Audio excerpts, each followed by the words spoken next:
Hello students, आज अपन किसी रासायनिक अभिक्रिया के अर्धायुकाल अर्थात half life time of reaction के बारे में बात करेंगे। जैसा कि ये जो टॉपिक हैं या बोर्ड एग्जामिनेशन की दृष्टि से बहुत ही इम्पोर्टेंट है, क्योंकि पिछले पेपर्स अगर आप उठा के देखोगे CBSE, RBSE as well as competition exam में इससे रिलेटेड क्वेश्चन ज़रूर पूछे जाते हैं। बिल्कुल छोटा सा टॉपिक है। इस वीडियो को देखकर इसके बारे में आप आसानी से इससे रिलेटेड जो क्वेश्चन हैं उनको पुट करवाओगे। तो यहाँ पर अर्धायुकाल समझने से पहले अर्धायुकाल क्या होता है, इसका फॉर्मूला क्या होता है, इसको कैसे फाइंड आउट करता है, इसके बारे में अपन अध्ययन करें। तो मैं आपको बता दूं, कोई भी रासायनिक अभिक्रिया जो होती है उसमें R रिएक्टेंट होता है, P क्या होता है, प्रोडक्ट। रिएक्टेंट किस में कन्वर्ट होता है, प्रोडक्ट में, यानी अभिकारक उत्पाद में परिवर्तित होगा। यहाँ पर जो अभिकारक हैं, जब अभिक्रिया स्टार्ट होगी यानी T इजिकल टू क्या होगा, 0। जब समय 0 होगा उस समय अभिक्रिया स्टार्ट होगी, उस समय रिएक्टेंट होगा लेकिन प्रोडक्ट नहीं होगा।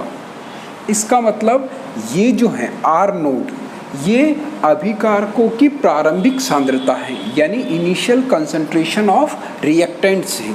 जब अभिक्रिया स्टार्ट होगी उस समय कंसंट्रेशन क्या होगी, R नोड। जैसे ही अभिक्रिया चलेगी, आपको पता है रिएक्टेंट किस में कन्वर्ट होना स्टार्ट होगा, प्रोडक्ट में। तो धीरे धीरे रिएक्टेंट यानी अभिकारकों की सांद्रता में क्या आएगी, कमी। अब कुछ टाइम ले लेते हैं अपन, जैसे T टाइम। कुछ टाइम के बाद अपन देखते हैं इसकी कंसंट्रेशन R नोड से क्या रह गई, R, यानी पहले R नोड थी, T टाइम पर क्या हो गई, R। तो ये R क्या है, concentration of reactant any time T, और हिंदी में कह सकते हैं अपन अभिकारकों की सांद्रता।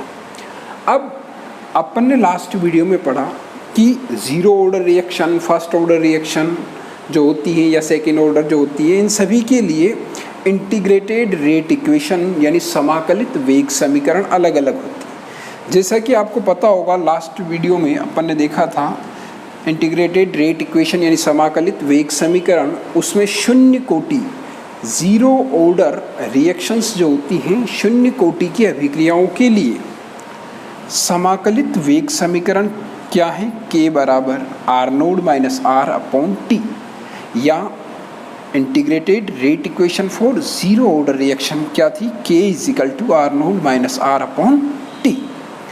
लेकिन अब आपको टाइम फाइंड आउट करना है, तो T को इस तरफ लेंगे, K को इस तरफ लेंगे, तो क्या आ जाएगा, T is equal to R naught minus R upon K। बिल्कुल क्लियर है। अब आपको ध्यान रखना है हाफ लाइफ टाइम, यानी जब किसी भी रिएक्शन में रिएक्टेंट की जो इनिशियल कंसंट्रेशन थी R नोड, कुछ टाइम बाद जब इसकी कंसंट्रेशन इसकी हाफ हो जाए, पहले जितनी थी उसकी क्या हो जाए, हाफ हो जाए, इसको कन्वर्ट होने में या कंसंट्रेशन को जो चेंज होने में जो टाइम लगेगा उसी को अपन क्या बोलेंगे, हाफ लाइफ टाइम।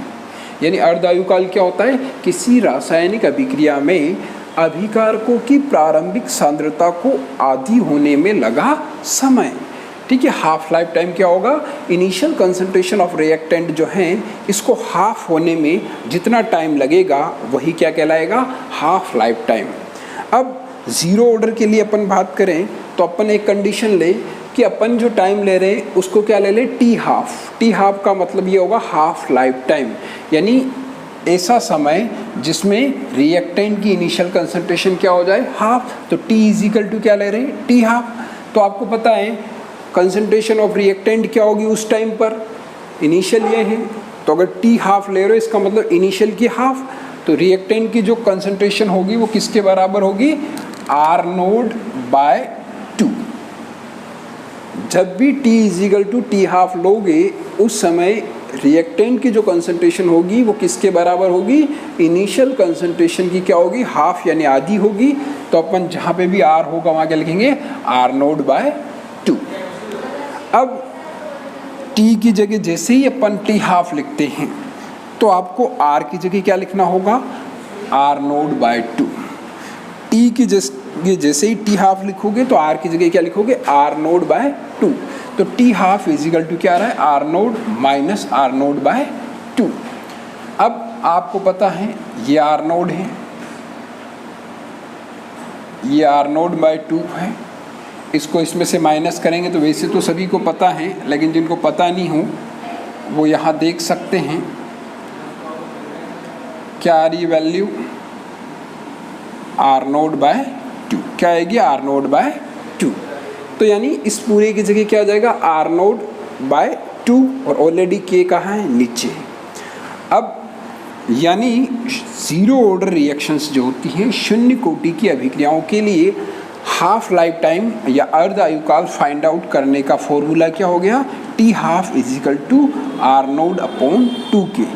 इससे रिलेटेड बोर्ड एग्जामिनेशन में और कंपटीशन एग्जाम में क्वेश्चन आता है, इनिशियल कंसंट्रेशन रिएक्टेंट की दे रखी होती है, वैल्यू ऑफ रेट कांस्टेंट यानी वेग नियतांक का मान भी दे रखा होता है, तो आपको क्या निकालना होता है, टी हाफ। तो इजीली आप फाइंड आउट कर सकते हो।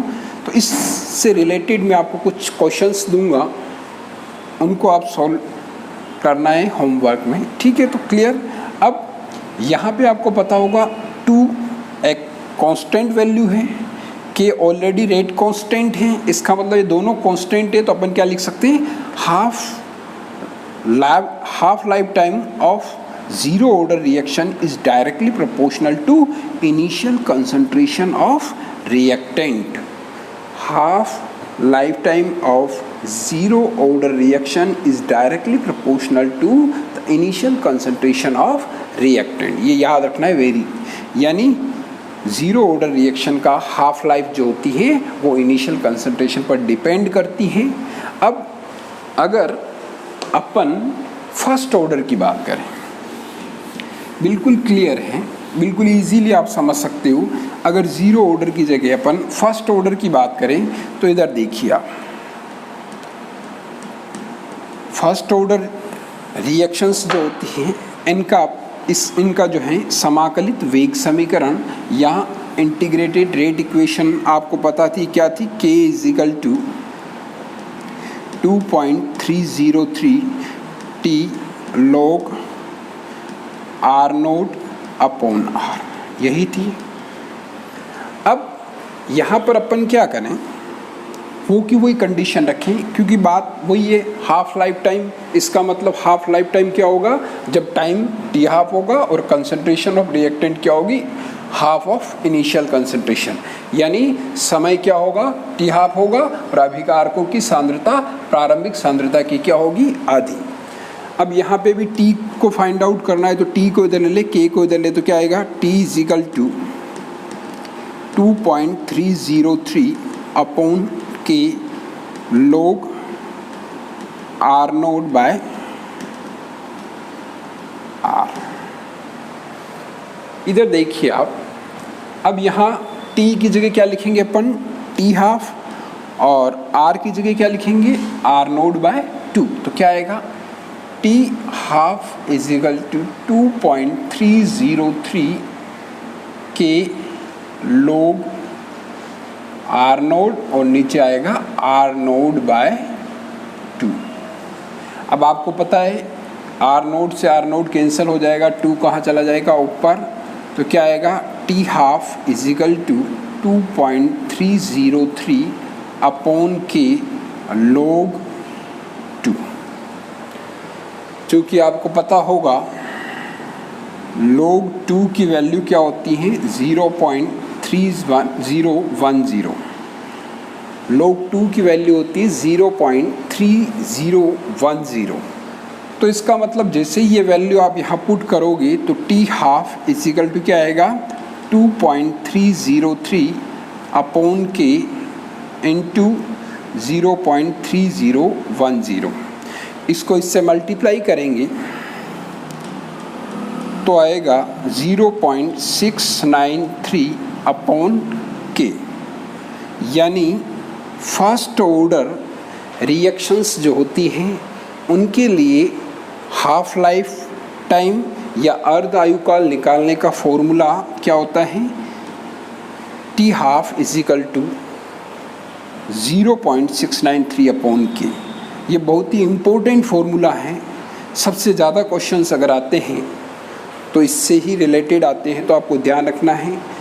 अब इस फॉर्मूले को देख के पता लग रहा है कि जो हाफ लाइफ टाइम है इसकी वैल्यू फर्स्ट ऑर्डर के लिए इनिशियल कंसंट्रेशन पर डिपेंड नहीं कर रही। तो ये याद रखना है, प्रथम कोटि की अभिक्रिया का जो अर्धायुकाल है वो अभिकारकों की प्रारंभिक सांद्रता पर निर्भर नहीं करता है। वेरी वेरी इंपॉर्टेंट है, half life time of first order reaction do not depend on initial concentration of reactant. It is very important.